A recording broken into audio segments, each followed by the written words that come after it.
నేను అడగొద్దా? మేము అడగొద్దా? మాకు లేదా ఛాన్స్? ఇది అడుగు, ఛాన్స్ ఇచ్చాడు. సరే, ఫస్ట్ ఆఫ్ ఆల్ ఒక అలిగేషన్ వచ్చింది నా మీద. ఏమని? 25,000 లేనిది సుష్మా ఏ పని చేయదు. 25,000 ఇస్తే ఏ ప్రమోషన్ అయినా చేస్తుంది. లైక్ ఏ ప్రమోషన్ అయినా చేస్తుంది సుష్మా. కామెంట్లలో ఓ అంటున్నారు. నువ్వు నాకు ఎంత ఇచ్చావు ఇక్కడ కూర్చోడానికి? ఏం మరి 25,000 తీసుకోకుండా నేను ఎందుకు ఇక్కడ కూర్చోవాలి? నువ్వు అడిగిన దానికి ఎందుకు ఆన్సర్ ఇవ్వాలి? First of all Sushma Bhupathi 25,000 ఇస్తే ఏదైనా చేస్తుంది. ఒకతను చెప్పాడు రీసెంట్గా యూట్యూబ్లో, వైరల్ చేసేసాడు. 25,000 ఇస్తే ఆవిడ ఏమైనా చేస్తుంది. ఇంకొకటి, ప్రతి ఒక్క బిజినెస్కి సుష్మా భూపతిని పిలుచుకొని డాన్స్లు ఆడిచ్చి మరి ప్రమోషన్ చేయించుకుంటున్నారు. వాళ్ళకి అంత బిజినెస్ ఉందా, ఈవిడ వల్ల అంత బిజినెస్ అవుతుందా అని తను క్వశ్చన్ వేశాడు నా మీద ఒక అతను. దాని గురించి మాట్లాడదాం. అయితే నేను డాన్స్ చేయండి ఏది చేయను. మరి ఇప్పుడు డాన్స్ చేయండి మనం ఇదెలా స్టార్ట్ చేస్తాం? నువ్వు చేయాల్సింది ఇప్పుడు ఒక స్టెప్. నేను చేయాలా? అక్కడ ఆల్రెడీ అంత వీడియోలు అంతా ఏం చెప్తున్నారు, ఆవిడ డాన్స్ చేయండి ఏ ప్రమోషన్ చేయదు, డాన్స్ చేయండి ఏమీ చేయదు, అండ్ డబ్బులు తీసుకుంది ఏమీ చేయదు అని ఆల్రెడీ అలిగేషన్స్ వస్తున్నాయి, కామెంట్స్ వస్తున్నాయి. అంటే ఇప్పుడు నేను డాన్స్ చేస్తే నాకు ఇంటర్వ్యూ ఇస్తారా? అవును, మరి నేను డాన్స్ చేయండి ఏ చేయనుగా. అలా ఎందుకు చేస్తాం? చేయాల్సిందే కపుల్ డాన్స్. ఇక్కడ కపుల్ డాన్స్ చేద్దాం. ఇప్పుడు చేయనా? తర్వాత చేద్దాం. చేయాల్సిందే. తర్వాత చేద్దాం తప్పకుండా. ఓకే, లాస్ట్ లో చేద్దాం. లాస్ట్ లో తప్పకుండా చేద్దాం. నేను మాట ఇస్తున్నాను, మన ఇద్దరం ఆ రీల్ ని కొలాబరేషన్ లో కూడా అప్లోడ్ చేద్దాం. ఓకే సార్, తప్పకుండా. అంటే కొలాబరేషన్ యాక్సెప్ట్ చేయరా? నేను యాక్సెప్ట్ చేస్తాను. దానికి కూడా payment of course payment pay చేయాల్సిందే. అంటే వాళ్ళు అంటున్నారు కదా 25,000 తీసుకొని సుష్మా ఏ పని చేయదు. ఆ టాపిక్ కూడా మాట్లాడదాం. ఆ టాపిక్ గురించి యాక్చువల్లీ ఉంది, ఒక పార్ట్ లో ఉంది. మీరు అంటే ఫేమస్ అవ్వక ముందు మీ లైఫ్ స్టైల్ ఎలా ఉండేది? అయ్యాక మీ లైఫ్ స్టైల్ ఏం చేంజెస్ వచ్చాయి? చాలా పెద్ద చేంజెస్ అండి. అది చిన్న చేంజెస్ కాదు. అసలు ఫేమస్ అవ్వకముందు నా పరిస్థితి నా సిచ్యుయేషన్ చాలా ఘోరంగా ఉండేది. హానెస్ట్గా చెప్తున్నాను, దాచిపెట్టుకోవడానికి ఏమీ లేదు. ఫైనాన్షియల్గా ఒక స్టేజ్ వరకు బాగానే ఉన్నాం. పాప పుట్టే వరకే తను వర్క్ నేను వర్క్ చేసుకునేవాళ్ళం. నేను పాప పుట్టాక నేను మానేశాను, టీచింగ్ మానేశాను, ఇంట్లో ఉన్నాను. సో మా హస్బెండ్ తెలిసి తెలియక కొన్ని కమిట్మెంట్స్ ఇవ్వడం వల్ల అంటే ఇట్లా రొటేషన్ అంటారు కదా ఫైనాన్షియల్గా, సో అందులో లాస్ అయిపోయి మొత్తం రోడ్డు మీదకి వచ్చేసాం. మొత్తం రోడ్డు మీదకి అంటే ఎలా అంటే తినడానికి బియ్యం కూడా లేవు. నాకు చాలా పెద్ద కాందాన్, మా ఇంట్లో అందరూ వెల్ సెటిల్డ్. 2 సంవత్సరాలు నేను అది ఫేస్ చేశాను. ఎవ్వరు తొంగి కూడా చూడలేదు మా ఇంటికి, ఎవ్వరు. సుష్మా ఎలా ఉంది, ఆమెకి 2 పిల్లలు, నాకు చిన్న బాబు, ఎవ్వరు చూడలే. మా బాబు ఈవెన్ చినిగిపోయిన షర్ట్తో స్కూల్కి వెళ్ళాడు. నేను ఇంకా మర్చిపోనా లైఫ్లో. ఆ స్టేజ్లో ఉన్నప్పుడు ఎవ్వరూ రాలేదు శివ, ఎందుకు ఎవ్వరు రాలేదు. పక్కింటి ఆవిడ దగ్గర రేషన్ బియ్యం అడుక్కొని మేము పెట్టాం. అప్పుడు మా హస్బెండ్ జాబ్ చేయట్లేడని కాదు, పాపం ఒక్కరోజు కూడా బంక్ కూడా కొట్టాడు, రెగ్యులర్ గా వెళ్తాడు. కానీ ఏంటంటే అది ఆటో డెబిట్ వల్ల శాలరీ పడగానే ఆటో డెబిట్, రెంట్ ఎలా పే చేస్తాం, రేషన్, ఇవి 2 అయితే కంపల్సరీ కదా. ఒక మనిషికి ఫుడ్ అండ్ షెల్టర్ అది చాలా నీడ్, కంపల్సరీగా అది ఎలా తెస్తాం? ఆల్రెడీ ఆయనకు కావాల్సిన అన్ని తెలిసిన వాళ్ళ దగ్గర అక్కడికి డబ్బులు తెచ్చేసాడు. అది ఇవ్వడానికి లేదు, ఉన్న సోర్స్ అలా వెళ్ళిపోతుంది, ఏది లేదు. ఆ సిచ్యుయేషన్ ఫేస్ చేసా. ఐ థింక్ 2 times చిన్నగా పానిక్ అటాక్ కూడా అయింది. నేను 2 times హాస్పిటల్లో పడ్డా. హాస్పిటలైజ్డ్ అయినా సరే నన్ను ఎవరు చూడడానికి రాలేదు. ఏం జరిగింది, ఏం జరుగుతుంది, అసలు 2 పిల్లలు పెట్టుకొని ఎలా సర్వైవ్ అవుతుంది, ఇలాంటి సిచ్యుయేషన్. అసలు మా హస్బెండ్ 15 kgs లాస్ అయ్యాడు. మా హస్బెండ్ చెబ్బిగా బాగుంటాడు, ఇప్పుడు ఎలా ఉన్నాడు అలాగే ఉన్నాడు. ప్రెసెంట్ ఎలా ఉన్నాడో ఆ సిచ్యుయేషన్ లో అప్పుడు అలాగే ఉన్నాడు. ఆ ఫైనాన్షియల్ ఇష్యూ వచ్చాక ఎంత బక్కగా అయిపోయాడంటే ఆల్మోస్ట్ 15 kgs లాస్ అయిపోయి ఇంతే అయ్యాడు. ఎవ్వరూ రాలేదండి. అతనికి పెద్ద కాందాన్ ఉంది, నాకు పెద్ద కాందాన్ ఉంది, చెప్పుకోవడానికి ఎవ్వరూ రాలేరు. సొసైటీ సొసైటీ సొసైటీ అని అంటారు. ఏ సొసైటీ వచ్చిందండి?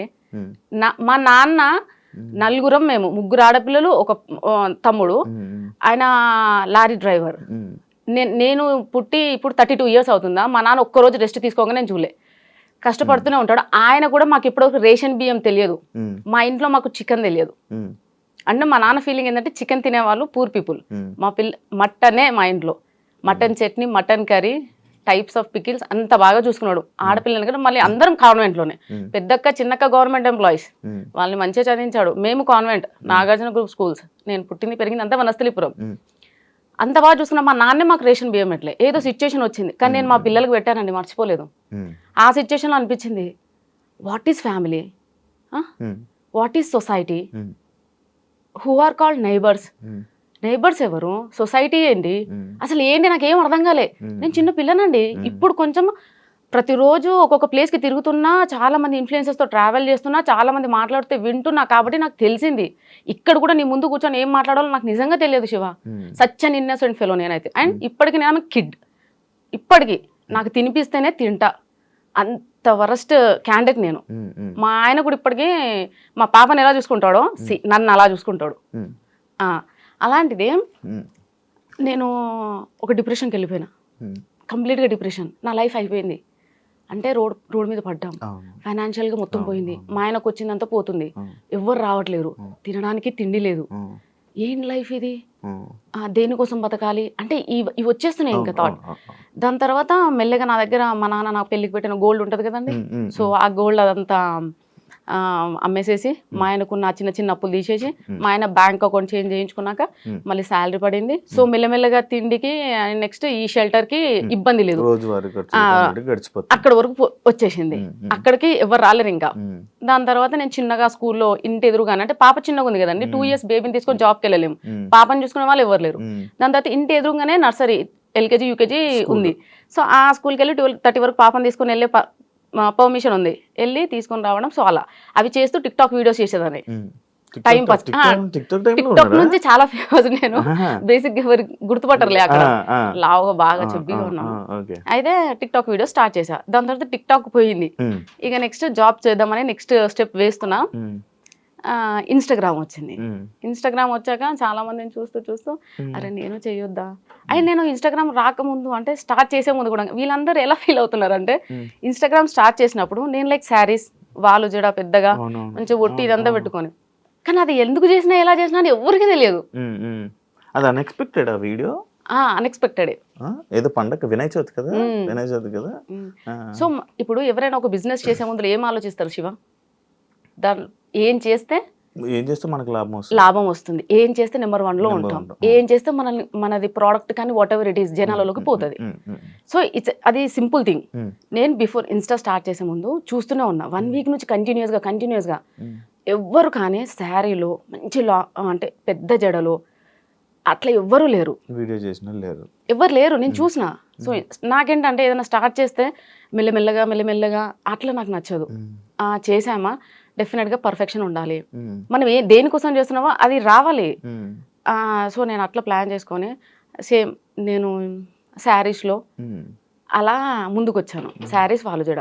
సో వీళ్ళందరూ ఏమనుకుంటున్నారంటే, నేను ఆ శారీలో ఆ జుట్టు వేసుకొని అలా రీల్ చేసేసరికి అదే నా ఒరిజినాలిటీ అని అనుకుంటున్నారు. అంటే ఫస్ట్ ఇంప్రెషన్ బెస్ట్ ఇంప్రెషన్, అందులోనే అందరూ అదే ఫిక్స్ అయిపోయి ఉంటారు కదా. అదే ఫిక్స్ అయిపోయారు. చూసినప్పుడు నేను కూడా అదే ఫిక్స్ అయ్యాను బేసిక్గా. అంటే లైక్ వద్దులేండి కానీ బాగుండే వాళ్ళు చూసిన, కానీ చాలా మంది అబ్బాయిలు అట్రాక్ట్ అయ్యారు.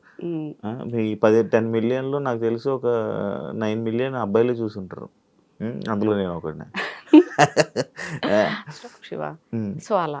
కానీ నేనేం చెప్తున్నానంటే, ఇప్పుడు నా డ్రెస్సింగ్ స్టైల్ చేంజ్ అయింది, హెయిర్ స్టైల్ చేంజ్ అయింది అనే చాలా వరకు కామెంట్స్, ప్రెషర్ అంతా దాని గురించే. ఓకే, నువ్వేమో టాపిక్ తీసావు మళ్ళీ కూడా. అయితే సడన్ గా అన్ఎక్స్పెక్టెడ్ గా వీడియో రీల్ చేశారు, వైరల్ అయిపోయారు. మీ హస్బెండ్, మీ అమ్మగారు, మీ అత్తగారు వాళ్ళ రియాక్షన్ ఏంటి వైరల్ అయిపోయాక? వైరల్ అవ్వకముందు ఏం జరిగిందో చెప్తాను శివ. వైరల్ అయ్యాక ఎవ్రీబడి సేస్ వెరీ గుడ్, మా పాప షీఈస్ మై డాటర్. అవ్వకముందు మా అమ్మ, మా అక్కలు బీఈడి కంప్లీట్ చేసావు, చదివే, టెట్ రాయి, జాబ్ వస్తుంది, అక్క వాళ్ళు ఇద్దరికి వచ్చేసింది, నీకు రావాలి, నీకు వస్తుంది. అది మా అమ్మ గోల్. 3 గవర్నమెంట్ జాబులు కొట్టాలా, ఆడపిల్లలు తల ఎత్తుకొని ఉండాలి, ఎవరి మీద డిపెండ్ అవ్వకూడదు, గవర్నమెంట్ ఎంప్లాయీస్ అయితే మీ సోర్స్ మీకు ఉంటుంది. అమ్మ బాగా ఇవే చదువు అంటే పిచ్చి. సో ఆమెకున్న ఎక్కువ చదువు పిచ్చి వల్లే నాకు చదువు మీద ఇంట్రెస్ట్ పోయింది నిజం చెప్పాలంటే. అంటే రుద్దడం, ఊరికి చదువు, ట్యూషను, రావాలి తినాలి పడుకోవాలి ఇంతే. సో దానివల్ల అంటే ఇది వైరల్ అవ్వకముందు ఏంటంటే ఇంట్లో ప్రెషరు, ఏమని ఎగ్జామ్స్ రాయి, చదువు. వైరల్ అయ్యాక సర్లే ఏదన్నా చెయ్యి, ఊరికే ఖాళీ కూర్చోకుండా, ఆ బద్ధకమన్న పోయిద్ది, నీ ఏదో ఒక పని అయితే చేస్తున్నావు కదా ఊరికే కూర్చోకుండా. సో అక్కడ వరకు వచ్చారు. ఇంట్లో వాళ్ళు ఇంకా ఆబ్వియస్గా, అంటే ఎప్పుడైతే మనీ జనరేట్ అవుతుందో అప్పటి నుంచి ఎంకరేజ్మెంట్ స్టార్ట్ అయింది. అంతకుముందు అవసరమా, ఎందుకు ఏం చేయడానికి బుద్ధిగా చదువుకోవచ్చు కదా, ఇంత కష్టపడి చదివించాడు మీ నాన్న, అంత కష్టపడి దేనికోసం అంటే ప్రతిదానికి ఇంకా నాన్ననే, నాన్న ఇంత కష్టపడ్డాడు దేనికోసం, నాన్న ఇంత కష్టపడ్డాడు. సో నాన్న కూడా చెప్పాడు, చదివేదో చదివితే నీకు యాక్టివ్ అంటే ఇష్టం కదా, అది ఇప్పిస్తా, నీకు ఇది ఇప్పిస్తా. నాన్న ఎరేసేవాడు, నువ్వు ఎన్ని చెప్పు నాన్న, నాకు మనసు, నాకు అంత ఇంట్రెస్ట్ లేదు, సో నేను ఏం చేయాలనుకుంటున్నా అదే చేస్తా, ప్లీజ్ నన్ను ప్రెషర్ ఫోర్స్ చేయకుండా అని మా నాన్నకి చెప్పాను. సార్ మా నాన్న లైట్ తీసుకున్నాడు. దాని తర్వాత ఎప్పుడైతే మనకి ఇన్స్టాగ్రామ్ నుంచి ఇన్కమ్ జనరేట్ అయిందో ఎవ్రీబడి షట్ దేర్ మౌత్, అంతే నోరు మూసుకున్నారు. స్టార్ట్ చేశారు, మంచిగా చేస్తున్నావు, చెయ్యి అక్కడి నుంచి సపోర్ట్ వచ్చింది. మంచి ఎంకరేజ్ చేశారు. మీ హస్బెండ్ కూడా ఎంకరేజ్ చేశారా? అవునండి. అంటే మామూలుగా వైఫ్స్ని కానీ లేకపోతే ఇంట్లో వాళ్ళ ఆడపిల్లల్ని సోషల్ మీడియాలో ఇలా రీల్స్ చేస్తారంటే చాలామంది అబ్బాయిలు రిస్ట్రిక్షన్స్ పెట్టడం, ఎందుకు ఇవన్నీ చేయడం, ఎందుకు మనం అందరూ చూడడం, మనం ఇలా తీసుకుని వెళ్ళిపోదాం కదా జర్నీ అని అంటుంటారు కదా, అలాంటి మాటలు రాలేదా మీకు? ఇప్పటి వరకు అనలేడండి, ఎవరు అనలేదు, ఇప్పటి వరకు అనలేరు. ఎంకరేజ్ అంటే మిమ్మల్ని సపోర్ట్ గా ఉన్నారు అయితే బాగా, ఫుల్ సపోర్ట్. అంటే ఆయన ఫేస్ చేసి వచ్చిన కొన్ని సిచ్యుయేషన్స్ అట్లా మార్చినేమో నేను అనుకుంటానండి. ఎందుకంటే తను ఒక రోజు ఉంది, తనకు తెలుసు, ఈ వీడియో చూస్తాడు కదా కంపల్సరీ, తనకు తెలుసు ఒక రోజు నడి రోడ్డు మీద పడ్డాడు, ఇద్దరు పిల్లలు ఒక పిల్లం నడి రోడ్డు మీద పడ్డాడు. ఎవరు వాళ్ళకి ఫుడ్ ఎవరు పెట్టారు ఆ రోజు? ఒకవేళ పక్కింటి ఆవిడ అదే బియ్యం దానం చేయకపోతే ఆ పరిస్థితి ఏంది ఆ రోజు? అంటే మేము ఆ రోజులు గుర్తున్నాయి కాబట్టి ఏమో మరి ఏంటో నాకు తెలియదండి. మా హస్బెండ్ అయితే ఇప్పటి వరకు ఇది ఎందుకు ఇలా ఎందుకు. మరి ఇప్పుడు ఆ పక్కింటి ఆవిడ మీకు రైస్ ఇచ్చి హెల్ప్ చేశారు కదా, మీరు ఏమైనా చేశారా? లేదు, బట్ వీఆర్ ఫ్రెండ్స్. చాలా నన్ను ఏమంటారండి డిప్రెషన్ నుంచి బయటకు తీసుకొచ్చిందండి. వైఫ్ అండ్ హస్బెండ్ మంచి నైబర్స్, గీత అండ్ విశ్వ అని. సో మేము చాలా క్లోజ్డ్ గా ఉండేవాళ్ళం. వాళ్ళు software plus bank employee. And వాళ్ళు నేను ఏడిస్తే, అంటే నేను ఏడిస్తే కూడా ఎలా ఏడుస్తానంటే అలా కాదు, అంటే నా పిల్లలకి ఏదో కావాలి అది లేదు అంటే ఉరికొచ్చేవాళ్ళు. పాపం ఎందుకు చెప్పాలండి, ఊరికొచ్చి ఇది చాలా చిన్న ప్రాబ్లం మా, మీ ఆయన ఫేస్ అయితే చిన్న ఫైనాన్షియల్ ఇష్యూ, నువ్వు దాన్ని పెద్దగా అనుకుంటున్నావు, చిన్నగా అయిపోతుంది, నువ్వేం ఫీల్ అవ్వకు అని చెప్పి వాళ్ళు చాలా సపోర్ట్ చేశారండి. మీకు సొంత ఇల్లులు ఉన్నాయా? ఏవి లేవండి, ఏవి లేవు. సంపాదించుకున్నారా?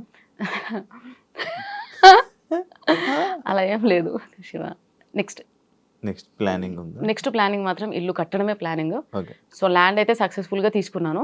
ల్యాండ్ కొనేసాను, ఇన్స్టా వాళ్ళే ల్యాండ్ కొనేసాను. ఇప్పుడు ఇల్లు కట్టాలి. అదే నా ఎందుకు అనంటే ఇల్లు లేక మేము ఎంత అదే సఫర్ అవుతున్నామో మాకు అర్థమవుతుంది. రేపట నేను ఉన్నా లేకున్నా నా పిల్లలు మాత్రం అట్లీస్ట్ ఇంట్లో ఉంటే ఏదో ఉపకారం వేసుకొని తింటారు. అదే నా డ్రీమ్ అయితే ఇల్లేనండి, ఇంక అంతకుమించి ఏం లేదు. ఈ గోల్డ్ ఇదంతా నథింగ్, ఇల్లు ఉండాలి. మీరు ఎక్స్పెక్ట్ చేశారు అసలు ఎంతమంది ఫాలోవర్స్? లేదండి, నేను ఎక్స్పెక్ట్ చేయలేదు. బట్ నేను అనుకున్నాను, నాకు తెలిసిపోతుందండి మంచి జరుగుతుంది చెడు జరుగుతుంది, I can sense it Shiva. మరి మంచి జరుగుతుంది చెడు జరుగుతుంది అని సెన్స్ చేసేవాళ్ళు మీరు. నేను ఈరోజు శారీలోనే కనబడుతున్నాను, ఇంత ట్రెడిషనల్గా మంచిగా డ్యాన్స్ చేస్తున్నాను, చాలా ఇలా ఉండేవాను, సడన్గా నా డ్రెస్సింగ్ స్టైల్ మారిస్తే కొంచెం జనాలు ఇలా ఎక్స్పెక్ట్ చేశారా? ఎక్స్పెక్ట్ చేసి మరి ఎందుకు చేశారు? కాజ్ ఎన్ని రోజులు నటించాలి శివ? కానీ మిమ్మల్ని మీరు ఎక్స్పోజింగ్ చేస్తున్నారని చెప్పి మీ మీద మార్కేస్తున్నారు కదా, అది దాన్ని నేనేం చేయలేను ఇంకా. అంటే అప్పుడు వీడియోని తీసుకొని వచ్చి ఇప్పుడు వీడియోలు పెట్టి ఆ రెండు కంపేర్ చేసి ఇలా ఉండే ఆమె ఇన్స్టా ఇన్ఫ్లుయెన్సర్ అయిపోయి వీడియోస్ చేసుకొని డబ్బులు సంపాదించి ఇలా మారిపోయింది. నీ క్వశ్చన్ నేను దీనికి ముందు కూడా మీరు ఇలాగే డ్రెస్సింగ్ చేసుకుంటే వాళ్ళ? సరే, మీరు అడిగిన క్వశ్చన్కి ఓకే. నేను స్లీవ్లెస్ వేస్తున్నా, షార్ట్స్ వేస్తున్నా, అన్ని వేస్తున్నా. ఇప్పుడు నేను ఒక డ్రెస్ వేసే ముందల 32 ఏళ్ళు నాకు, అంటే మా అమ్మ వాళ్ళకి మా నాన్న వాళ్ళకి నేను సమాధానం చెప్పుకోవాలి అక్కడ కాందాన్ని. నా పెళ్ళై 14 ఏళ్ళు అయింది. నేను ఈ 14 ఇయర్స్ అత్తే వాళ్ళ కాందానికి నేను ఆన్సర్ చెప్పుకోవాలి. వాళ్ళు ఎవ్వరు నన్ను క్వశ్చన్ చేయరా, సుష్మా ఇలా ఉండి ఇలా ఎందుకు చేంజ్ చేయాలని? మరి వీళ్ళెవ్వరు ఎందుకు మాట్లాడట్లేరు? నన్ను ఎందుకు ఒక్కరు కూడా క్వశ్చన్ చేయలేదు, నువ్వు ఎందుకు ఇలా ఈ డ్రెస్లో రీల్స్ చేస్తున్నావు, వీడియోస్ చేస్తున్నావు? బికాజ్ అమ్మ వాళ్ళకి అందరు నాన్న వాళ్ళకి అందరికి అందరికీ తెలుసు, నేను ఆబ్వియస్గా అప్పటి నుంచి అయినా కానీ నేను అలాగే ఉంటా, బాయ్లా పెరిగానండి నేను. మా అమ్మకి 3 పాపాలు కదా, సో నన్ను తమ్ముడిని అలానే పెంచింది. బాయ్స్లా ఇద్దరం బాయ్లా ఉండేవాళ్ళం. తమ్ముడు ఉన్నాడు అలా. సో వాళ్ళందరికీ తెలుసు నేను ఎలా ఉంటాను అని. సో వీళ్ళేంటంటే స్క్రీన్ మీద నేను ఫస్ట్ నుంచి శారీలో చూసి సడన్ గా ఈ ఫేస్ చూపించేసరికి తీసుకోలేక బేసిక్ గా వాళ్ళు తీసుకుపోవడానికి రీజన్ లేదు తెలుసా, మ్యారేజ్ అయిపోయిన ఆమె ఇలా బట్టలు వేసుకొని ఇలా ఇన్ఫ్లుయెన్సర్ గా వీడియోస్ చేయడం ఎందుకు అనేది వాళ్ళ ఇది. సరే, ఇప్పుడు మీ దానికి కూడా ఒక ఆన్సర్ ఉందండి. నేను చదివింది నాగార్జున స్కూల్ వనస్థలిపురం. మా 10th క్లాస్ స్ట్రెంత్ వచ్చేసి 260 members. 10th strength.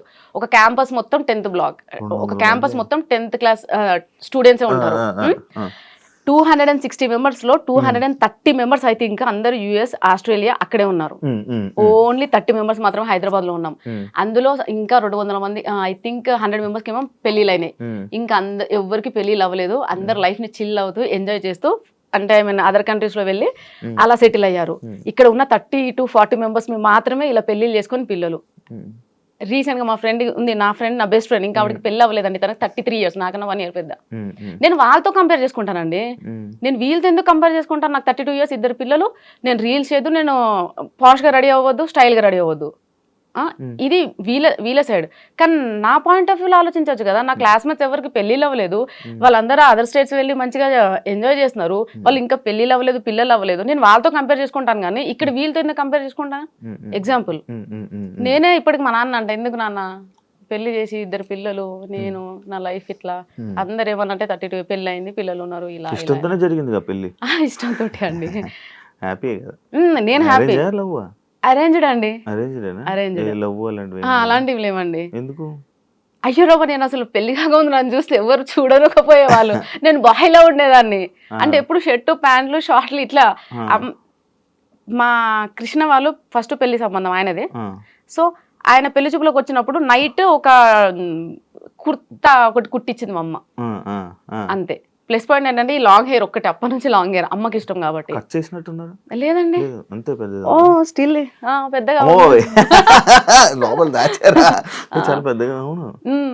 So like అంతే, అబ్బాయిలా ఉన్నాను కాబట్టి ఎవరు నన్ను అమ్మాయిలా ట్రీట్ చేయలేదండి. యాక్చువల్లీ ఎక్కువ హెయిర్ ఉన్న అమ్మాయిలకి పొగరు ఎక్కువ అంటారు. అయ్యో, నన్ను చూస్తే ఎలా అనిపించింది శివ?